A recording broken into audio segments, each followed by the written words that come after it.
নমস্কার, প্রান্ত কেমিস্ট্রি কেয়ারের পক্ষ থেকে তোমাদের সবাইকে স্বাগতম। আজকে আমরা পরমাণুর মূল কণিকা সম্পর্কে জানবো।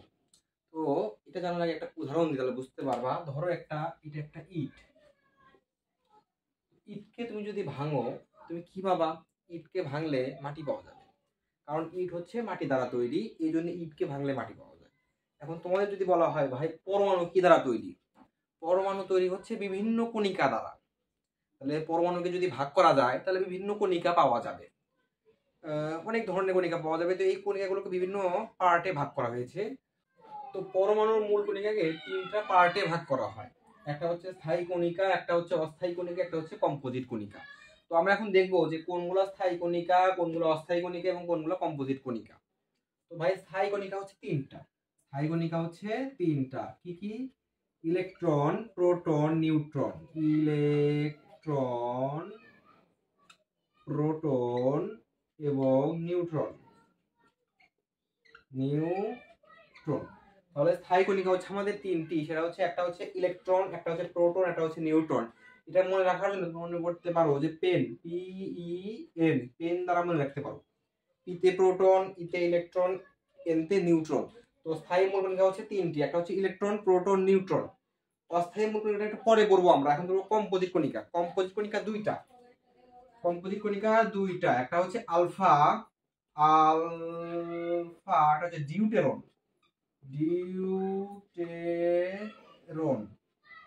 এটা মনে রাখা যায় অট দ্বারা। ও আর হচ্ছে ড, অট। অতে আলফা, ডতে ডিউটেরন। তাহলে আমাদের কম্পোজিট কণিকা কয়টি? দুইটি। একটা হচ্ছে আলফা, একটা হচ্ছে ডিউটেরন। ভাই অস্থায়ী মূল কণিকা আছে আমাদের মোটামুটি প্রায় 100টার মতো। এত তো মনে রাখা সম্ভব না। তো একটা সাজেশন থাকবে তোমাদের কাছে, তোমরা শুধুমাত্র স্থায়ী কণিকা এবং কম্পোজিট কণিকাটা মুখস্থ রাখবা। আর এই দুইটা বাদ যা থাকবে সেটাই হচ্ছে অস্থায়ী কণিকা। এগুলো ভাই প্রশ্নে হচ্ছে এমসিকিউতে দেয়।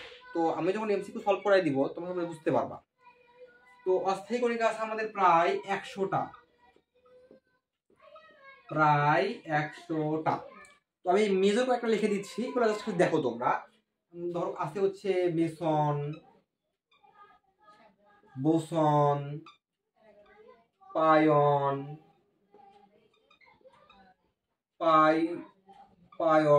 পজিট্রন, এগুলো হচ্ছে মেজর।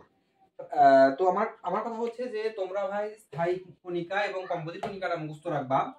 আর এই দুটো বাদ যা থাকবে সেটাই হচ্ছে আমাদের কম্পোজিট কণিকা। তো এখন হচ্ছে আমরা এই ইলেকট্রন, প্রোটন, নিউট্রন সম্পর্কে তিনটা কথা জানবো। ভাই ইলেকট্রনকে বলা হয় কক্ষপথে ঘূর্ণয়নশীল ঋণাত্মক কণা। আমরা কিন্তু জানি যে, এটা মুছে দিই তাহলে বুঝতে সুবিধা হবে।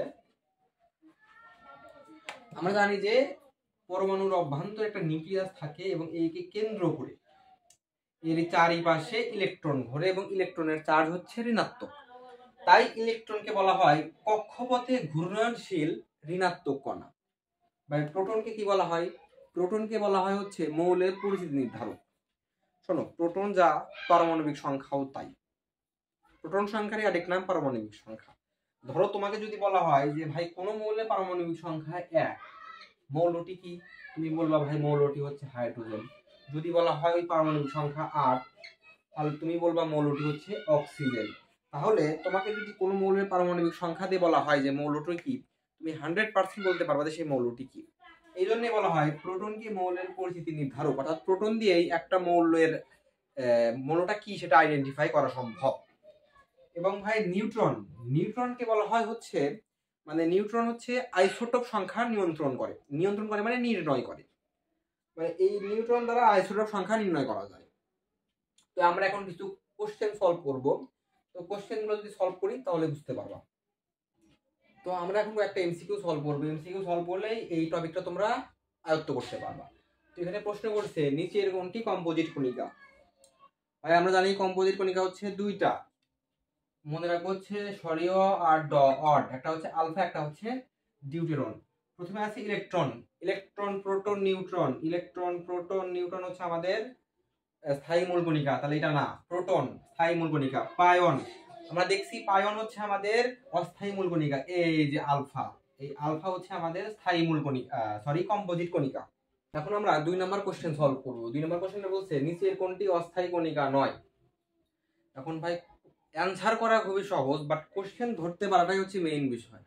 এখানে বলছে অস্থায়ী কণিকা নয়, তার মানে 100% অস্থায়ী কণিকা হবে না, সেটা হতে হবে স্থায়ী কণিকা। তো দেখি নিউট্রিনো এটা একটা অস্থায়ী কণিকা, মেসন একটা অস্থায়ী কণিকা, পজিট্রন একটা অস্থায়ী কণিকা। এই যে ভাই নিউট্রন, নিউট্রন হচ্ছে আমাদের স্থায়ী কণিকা।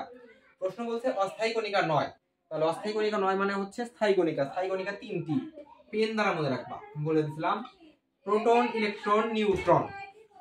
এখন আমরা 3 নাম্বার কোশ্চেন সলভ করব। এখানে বলছে নিচের কোনটি অস্থায়ী কণিকা। আমি বলছিলাম ভাই অস্থায়ী কণিকা মুখস্থ করা লাগবে না, তুমি স্থায়ী মূল কণিকা এবং কম্পোজিট কণিকা মুখস্থ করবা, এবং এই দুটো বাদ যা থাকবে সেটা হচ্ছে অস্থায়ী মূল কণিকা।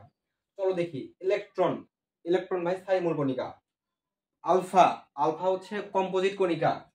প্রোটন, প্রোটন হচ্ছে আমাদের স্থায়ী মূল কণিকা। আরেকটা আছে পজিট্রন।